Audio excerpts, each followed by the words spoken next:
그리고 예배를 시작합니다.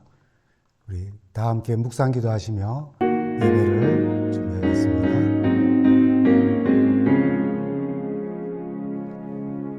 오 주여 비오니 우리 마음과 생각을 은혜의 보좌로 이끌어 주 얼굴 뵙게 하소서. 우리의 생활의 변화를 심령의 활력을 주소서. 주의 앞에 성도들과 함께 이 순간 기도하게 하소서. 성도 여러분, 한 주간 잘 지내셨습니까? 오늘 우리가 함께 나눌 말씀은 이제 이번 주 우리가 추수감사절을 맞으면서 범사에 평범한 일상도 감사라는 제목으로 말씀을 나누려고 합니다. 오래전에 개그 콘서트라고 하는 그 코미디 프로그램에 감사합니다라고 하는 코너가 있었어요. 좀 익숙한 그림일 수 있겠습니다. 몇 분에게는. 세 명의 개그맨이 나와서 리듬을 타고 감사한 내용을 말하는데, 제가 이해를 돕기 위해서 말을 좀 덧붙여서 설명을 합니다. 예를 들면은 조회 시간에 교장 선생님이 훈화 말씀을 주는데 아주 학생들이 지루해 죽겠죠. 그런데 갑자기 하늘에서 막 천둥 번개가 치고 소나기가 내립니다. 학생들이 지루한 교장 선생님의 이 훈화를 더 이상 듣지 않게 되었으니까 이제 하늘을 보며 감사합니다. 하늘에서 비가 와서 감사합니다. 이렇게 이야기합니다. 또 하나 기억나는 것은 아마 설명은 그렇게 하지 않고 뭐 리듬을 타고 간단하게 말하기 때문에 그런데 아마 가난한 청년이 결혼을 하고 싶은 여성의 부모님을 이제 만났는데 부모님들이 극구 반대를 합니다. 아무리 결혼 허락을 간청해도 청년에게 결혼을 허락하지 않습니다. 청년이 물러서지 않으니까 이 부모님들이 봉투를 하나 꺼냅니다. 그리고는 돈이 이제 든 봉투죠. 그래서 이 청년에게는 굉장히 이제 자존심 상하는 일입니다. 자신의 사랑을 돈을 줄 테니까 끝내라고 하는 그런 의도니까요. 그런데 남자가 이 봉투 안을 슬쩍 들여다 보니까 엄청난 액수의 돈이 거기에 들어있는 겁니다. 그래서 갑자기 하늘을 향해서 감사합니다. 감사합니다라고 이렇게 이 개그로 승화하는 모습입니다. 이렇게 감사한 이유와 내용을 조금 뒤틀어서 표현했기 때문에 사람들이 정말 개그로 받아들이고 재미있어하고 좋아했던 것 같습니다. 곧 27일이면은 추수감사절입니다. 우리가 추수감사절을 맞고 보내며 보게 되는 이 가장 익숙한 그림의 하나이죠.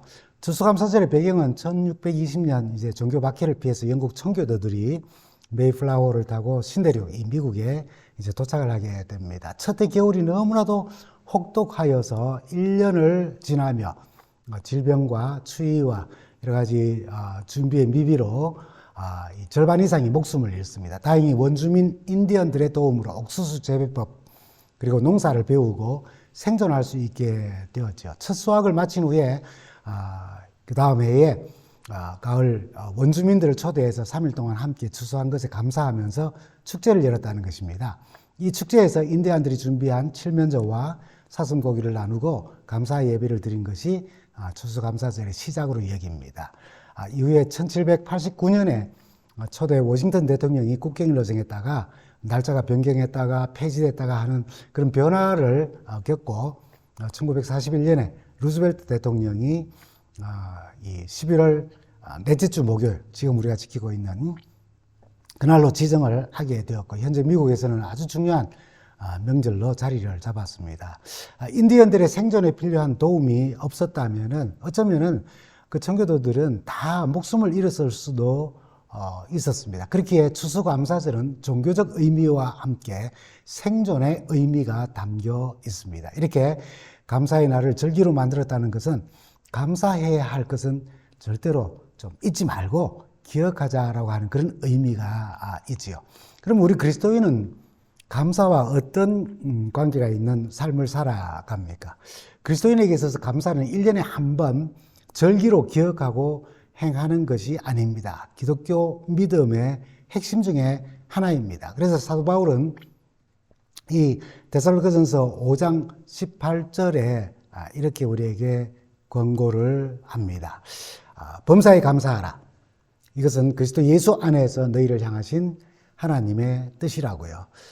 여기 범사라고 하는 것은 헬라어로 파스입니다. 파스. 그리고 그 뜻은 모든 상황, 어떤 종류의 일을 겪든지 모든 일, 이런 뜻을 가지고 있습니다. 그래서 범사에 감사하라는 말은 어떤 상황, 모든 일에 하나님께 감사하는 삶을 살라. 이것이 바로 하나님께서 우리를 향한 뜻이라고 그렇게 말씀을 하는 것입니다. 재밌는 말장난이 생각이 났습니다. 여러분, 우리말 파스가 뭔지 다 아시죠? 통증 완화를 위해서 붙이는 패치입니다.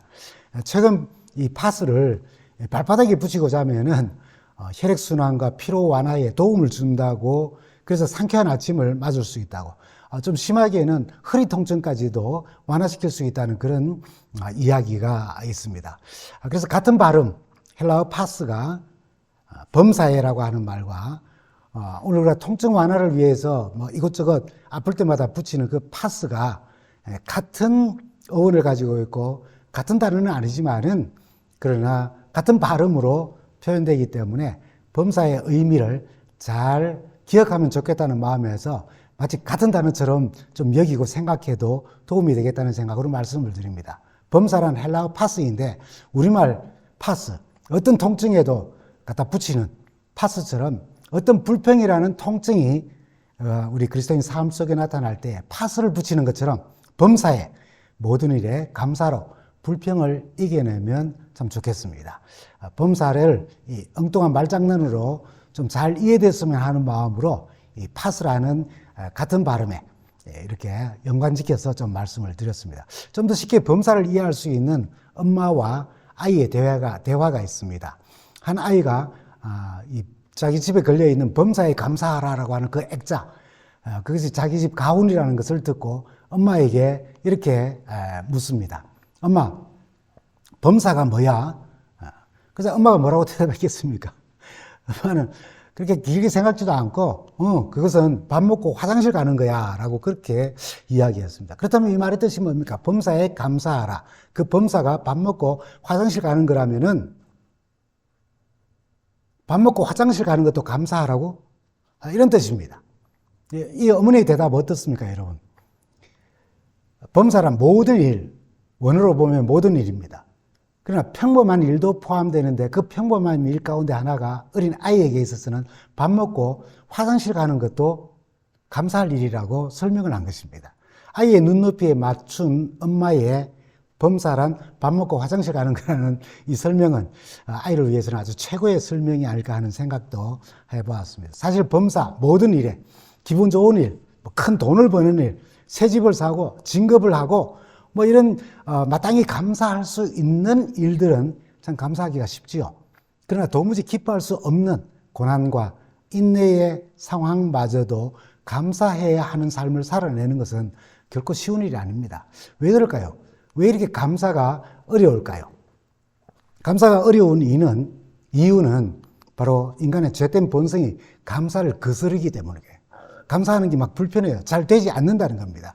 바울은 로마서 1장 21절에서 타락한 인간의 본성에 대해서 이렇게 말씀합니다. 하나님을 알되 우리 인간 본성은 그 하나님을 영화롭게, 그러니까 존중하지도 존경하지도 하나님을 칭찬하지도 참 좋으신 분입니다라고 하는 그런 말조차도 하지 못하고 더군다나 감사하지도 아니하고 오히려 그 생각이 허망하여지고 미련한 마음이 어두워졌다라는 것입니다. 여러분, 이 생각이 허망하다는 그 말은 헛된 생각으로 가득 차 있다는 겁니다. 마음이 어두워졌다라고 하는 것은 그 마음이 아주 무감각해졌다는 그런 의미가 포함되어 있어요. 이게 바로 죄된 인간의 본성입니다. 그러니 하나님이 아무리 좋으신데도 불구하고 하나님을 영화롭게도 하지 아니하고 감사하지도 않고 그렇게 살아가는 인간의 본성대로 살아가는 모습을 이렇게 이야기하는 것입니다. 그러면 어떻게 그런 마음을 가진 이 본성으로 살아가는 우리가 어떻게 감사한 마음을 가질 수가 있을까 하는 것입니다. 그래서 감사하는 마음은 기억에서부터 시작된다는 겁니다. 시편 136편이 우리에게 그걸 잘 말해 줍니다. 시편 136편은 감사하는 삶은 뭔가를 기억하면서 시작되어야 할 것인가라고 하는 것을 잘 알려줘요. 그게 바로 시편 136편 1절이 이렇게 시작하며 우리에게 잘 알려줍니다. 여호와께 감사하라. 왜? 그는 선하시며 그 인자하심이 영원하기 때문이다. 역으로 말하면은 하나님 여호와 하나님의 이 선하심과 인자하심을 기억하면은 감사하게 된다는 말이기도 합니다. 이 시편 136편은 26절까지 있는데 계속해서 이 말씀이 반복되고 있습니다. 26절에 26번 우리가 기억해야 하고 감사해야 할 이유를 그는 선하시고 인자하심이 영원하기 때문이라는 것입니다. 즉 감사는 사람이든 하나님이든 그 사랑과 은혜의 기억으로부터 시작되잖아요. 그렇잖아요. 여러분 누군가에게 감사합니다라고 말 한마디 할 때에 그분의 사랑과 그분의 은혜와 그분이 내게 베푸시는 참 좋은 어떤 것들로 인하여서 우리는 그걸 기억할 때에 감사합니다라는 말이 나오는 거죠. 시편 136편 전체는 하나님의 선하심과 그 인자하심이 어떻게 나타나는지 알려줘요. 우리가 다 읽지는 않지만은 그 내용은 대강 이렇습니다. 하나님께 창조주이시기 때문에 그분께 감사하라. 그 창조를 통해서 그분의 선하심과 인자하심이 나타났다고요. 출애굽하게 하신 하나님께 감사하라. 그 출애굽을 통해서 하나님의 선하심과 인자하심이 나타났기 때문이다. 가나안을 정복하게 하신 하나님을 감사하라. 왜냐하면 그 가나안을 정복하게 하신 그 사실과 그 일들을 통해서 하나님의 선하심과 인자하심이 나타나요. 그걸 통해서 미래에 결국 우리를 구원하시는 하나님을 기억하며 감사와 찬양을 드리라는 권고의 말씀입니다. 그러므로 바울의 권고는 이 감사라고 하는 것이 이 추수감사절 맞아서 1년에 한 번 기억하고 한 번 감사합니다라고 하는 그런 주제가 아니라는 겁니다. 특별히 인자하심을 나타내는 히브리어는 헤세드입니다. 이 헤세드는 우리가 그리스도인으로서 알아야 할 여러 가지 단어들 중에 특별히 히브리어로서 우리가 꼭 기억하면 좋을 단어 가운데 하나입니다. 신과학을 관통하는 하나님의 성품을 드러내는 말입니다. 여러 의미로 번역되었지만은 하나님의 언약과 관계되어 있는 언약에 기초한 하나님의 사랑을 의미할 때에 인자하심, 헤세드라고 그렇게 했어요. 약속에 신실하신 하나님이라는 겁니다. 약속이라는 것은 쌍방이 지킬 때 의미가 있어요. 근데 우리는 하나님과 우리 사이의 언약 관계, 약속이 얼마나 자주 우리 때문에 깨어졌겠습니까? 한두 번 깨뜨렸습니까? 내가 어떤 형편에 있든지 내가 그 약속을 깨고 있는 상황 속이라 할지라도 하나님은 신실하게 당신이 하신 약속을 우리에게 이행하시는 분이시라는 거예요. 하나님의 사랑과 그분의 인자와 그분의 자비와 그분의 긍휼과 그분의 은혜 이렇게 표현되고 번역되었는데 바로 그것이 우리로 하여금 하나님께 감사하게 한다는 겁니다. 우리의 죄된 본성은 하나님께 감사하지 못하게 해요. 그 본성이. 근데 하나님의 헤세드, 그분의 사랑과 그분의 자비와 그분의 은혜와 그분의 용서는 우리의 죄된 본성을 거스려서 하나님께 감사하게 합니다. 제가 어릴 적에 특히 어머니로부터 자주 들은 말 중에 하나가 너 한 번만 더 밖에서 친구들하고 싸우거나 못된 짓 하면은 집에 들어올 생각하지 마라는 말을 많이 들었어요. 그렇게 야단을 치셨어요. 어머니가 집에 들어올 생각하지 말라고 그렇게 야단 쳤다고 밖에서 친구들과 제가 잘못하면은 싸우면은 집에 들어가지 않습니까? 아닙니다. 당당하게 엄마를 부르면서 배고프다고 엄마 밥 줘 이렇게 하면서 들어갑니다. 이처럼 그 아이들도 저도 어머니의 헤세드, 어머니의 사랑, 그분이 정말 자비함, 그분의 인자하심, 그분의 용서를 알기에 잘못하고도 오히려 큰 소리로 밥 달라고 소리 지르며 집으로 들어가는 것입니다. 비록 우리가 지금 잘못하고 일지라도 하나님의 헤세드, 그분의 인자하심, 그분의 사랑 때문에 지금 이렇게 함께 모여서 우리가 예배 드리는 거예요. 우리가 그분의 헤세드, 그분의 사랑을 알기에 하나님의 헤세드를 생각하니 참 감사하고, 실수하더라도 아이가 어머니 품에 머물듯이 우리는 헤세드, 하나님의 헤세드 안에, 하나님의 사랑 안에 머무는 것입니다. 그리고 그것을 생각할 때마다 우리는 참 어머니 참 고맙습니다 라고 하듯 하나님 참 감사합니다 라고 하며 우리는 이 세상을 살게 되는 겁니다. 바울은 골로새 교회 성도들에게 골로새서 2장 6절과 7절에서 범사에 감사하는 삶은 우리가 성장하고 더 성숙하게 한다는 사실을 알려주고 있어요.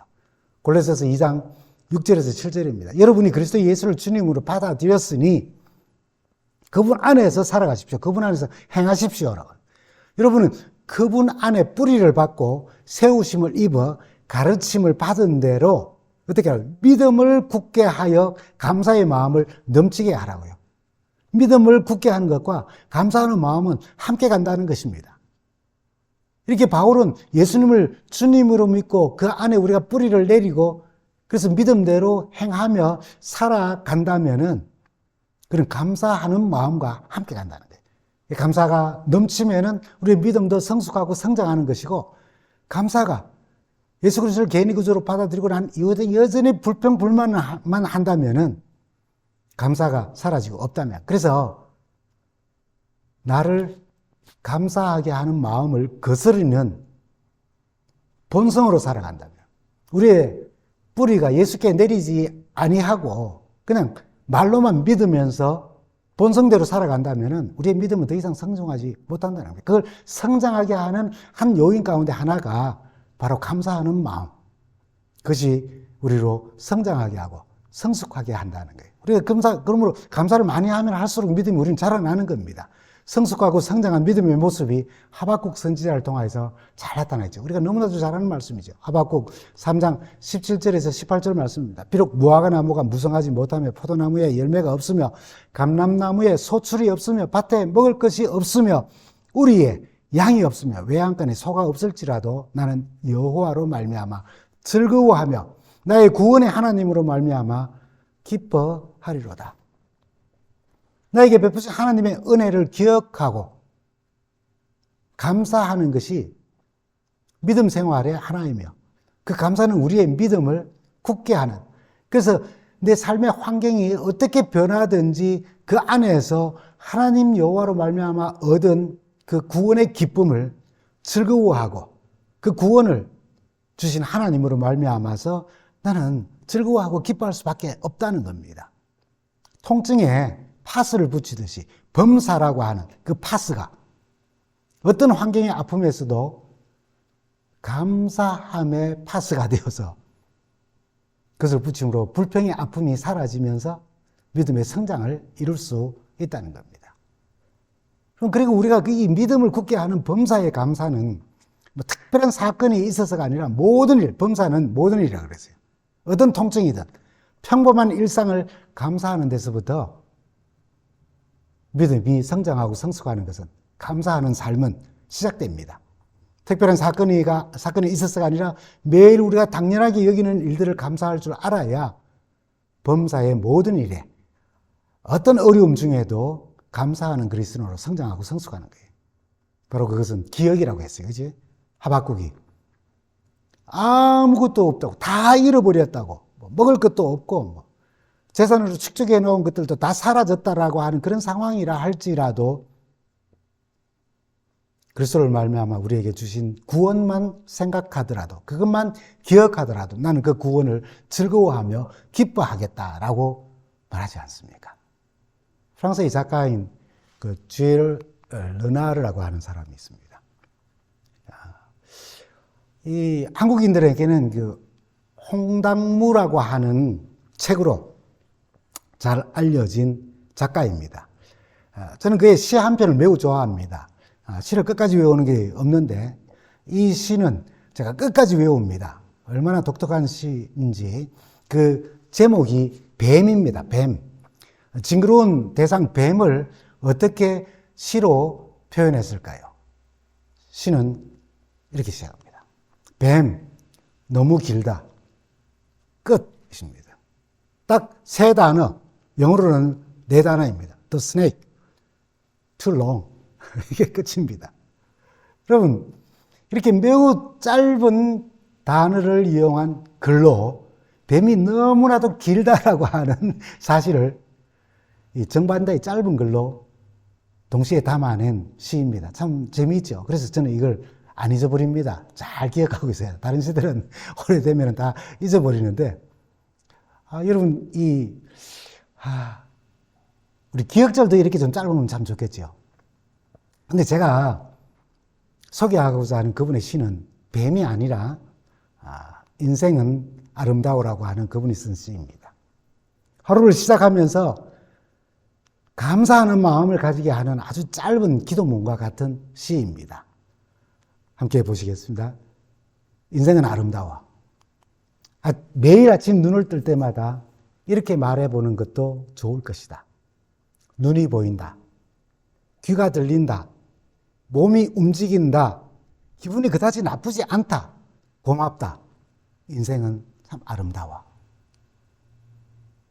여러분, 46세로 생을 마감한 그는 몸이 몹시 약했기 때문에 아침에 일어난다는 그 자체가 기쁨이요 감사했을 겁니다.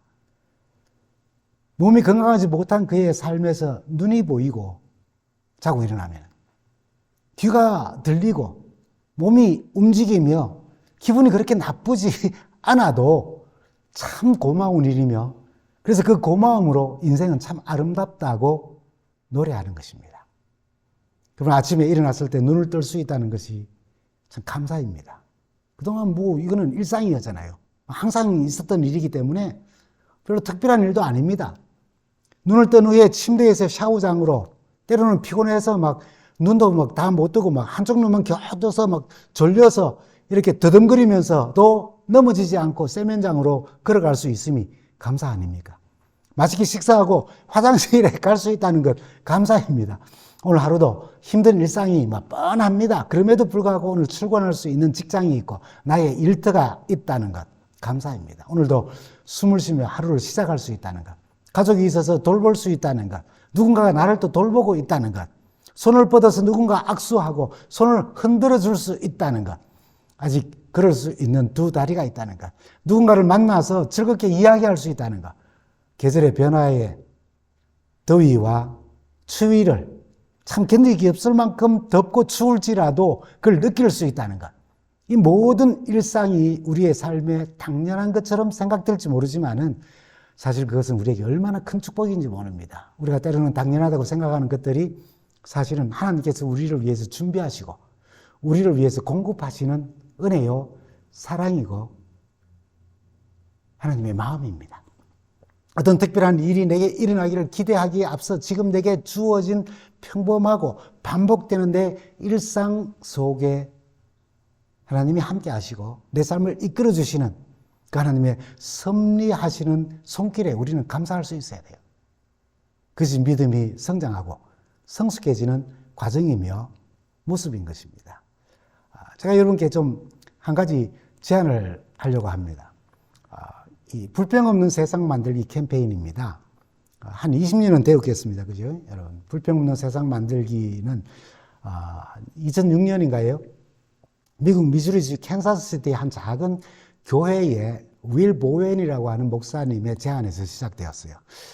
이분이 여름 독서 클럽을 준비하는 중에 인간이 겪는 모든 불행의 뿌리는 불평에 있다라고 하는 사실을 깨닫고 불평 없는 세상 만들기라는 캠페인을 통해서 주변에 만연해 있는, 또 내 삶 속에 만연해 있는 불평을 줄이고 또 멈추는 의식 개선 프로그램을 자기 교회에서부터 시작했습니다. 부정적인 말이 부정적인 생각을 계속해서 일으키고 더 발전시키고 또 부정적인 결과를 가져온다고 생각하고 행복하고 또 즐거운 그런 성공적인 삶을 위해서는 불평을 멈춰야 한다고 강조를 합니다. 이 캠페인은 입소문을 타서 오프라 윈프리 쇼에 또 투데이 같은 그런 언론에 소개되면서 미국 전역으로 확산되었습니다. 한국에서도 삶의 기적을 이루는 20일간의 도전, 불평 없이 살아보기, 이런 책도 출판되었고 이런 운동본부도 생겼습니다. 일상의 삶에서 불평을 없애고 감사로 가득 채울 수 있는 21일 3주간의 의식 개선 캠페인입니다. 여러분 어떻게 가능합니까? 아주 눈에 보이는 손목 밴드, Stop Complaining. 이 손목 밴드로 이 눈에 보면서 왼쪽이든 오른쪽이든 한쪽에 이제 차게 되면은 불평을 하면은 한쪽에 있던 그 밴드가 다른 손목으로 옮겨 차게 되는 거죠. 21일 동안 왔다 갔다 하더라도 한쪽에 차고 또 21일이 지나면은 그 자기 이 의식 개선에 아주 도움이 되는 것이죠. 21일이라는 날은 그럼 뭔가? 습관이 형성되기 위해서는 최소한 20일이 필요하다라고 하는 그런 이론에 근거해서 고무밴드를 21일간 지속적으로 한쪽 손목에만 차고 있게 하는 것이 이 캠페인의 핵심입니다. 21일간 불평 없이 감사로 살아보자는 캠페인이죠. 이 밴드가 한쪽 손에 21일 동안 계속 머물러 있다는 것, 그래서 21일 동안 아무 불평 없이 산다는 것이 우리에게는 아마 엄청난 도전이 될 것입니다.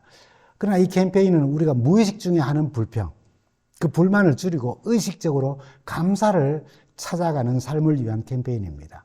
이래서는 캠페인이 아니에요. 이미 전에 한번 해봤다고 해서 끝난 게 아닙니다. 지금도 우리는 할 수 있고 내년 어느 시점에도 내가 이 불평 대신 하나님을 향한 감사드리는 삶으로 바뀌어야겠다라고 하는 생각이 들 때에 자신의 삶을 위해 다시 새롭게 시도해 볼 수 있는, 아마 죽을 때까지도 우리는 계속 이걸 시도함으로 내 의식을 다시 개선하고 내가 의도적으로 하나님께 감사하려고 하는 마음가짐을 찾는 그런 일로서 참 의미 있는 일이라고 생각을 합니다. 펜실바니아 대학의 심리학 교수인 폴 로진이라고 하는 우리 박사가 부정적인 것을 상쇄하는 데는 긍정적인 것이 4배나 더 필요하다고 말했어요. 그리고 그는 이렇게 말했습니다. 바퀴벌레 한 마리가 체리가 가득 담긴 그릇을 완전히 망쳐 놓을 수는 있지만은 체리 하나가 바퀴벌레가 가득 담긴 그릇을 좋게 만들지는 못한다라고요. 그만큼 부정적인 것이 긍정적인 것을 쉽게 망칠 수가 있지만은 긍정적인 것은 부정적인 것을 쉽게 회복할 수가 없다. 참 힘들다. 더 많은 노력과 시간이 필요하다는 것입니다. 그래서 불평 하나의 영향력에서 벗어나려면, 그 불평을 잊어버리려면 최소 4번의 감사를 해야 한다는 수식이 성립될 수 있습니다. 우리가 가진 죄된 본성이 감사하려는 마음을 거스르고 방해하기 때문이에요. 그러나 기억하십시오. 죄된 본성이 감사하는 마음을 거스르지만은 좀 전에 말씀드린 것처럼 하나님의 헤세드, 하나님의 사랑, 하나님의 자비와 그분의 은혜는 우리의 죄된 본성을 거스르고 감사하며 우리의 믿음을 성숙하게 합니다. 다시 시편 136편 1절을 한번 함께 읽겠습니다. 여호와께 감사하라. 그는 선하시며 그의 인자하심이, 그분의 헤세드가, 그분의 은혜와 자비와 긍휼과 사랑이 내게는 영원하게 베풀어지기 때문이라고요. 오늘 이 시간까지 하나님께서 우리의 삶과 우리의 가정에 베풀어 주신 평범한 일상 속에 하나님의 사랑이 함께함을, 그 인도하심을 기억하고 감사하는 우리가 되면 좋겠어요. 여러분, 고양이가 많다고 불평하면은, 그래서 그 불평이 사라지면은, 고양이 많다고 불평하는데 그 불평이 사라진다는 건 뭡니까? 고양이가 다 이제 사라지는 거겠죠. 그래서 고양이가 많다고 불평하면, 그래서 그 불평이 사라지는 환경이 오면은 머지않아 생쥐가 많다고 불평하게 된다는 겁니다. 불평 대신 감사하는 우리, 범사에, 그 범사는 파스입니다. 통증에 붙이는 파스, 그걸 붙이듯이 밥 먹고 화장실 가는 일까지 감사를 잊지 않으면 참 좋겠습니다. 그렇게 감사의 습관이 시작되어서 모든 일에도 도무지 감사할 수 없는 환경에서도 감사를 잃지 않으며 감사의 생활로 우리의 믿음을 더욱 굳게 하면서 다시 오시는 우리 주님을 뵙는 우리 모두가 되기를 간절히 바랍니다. 감사합니다.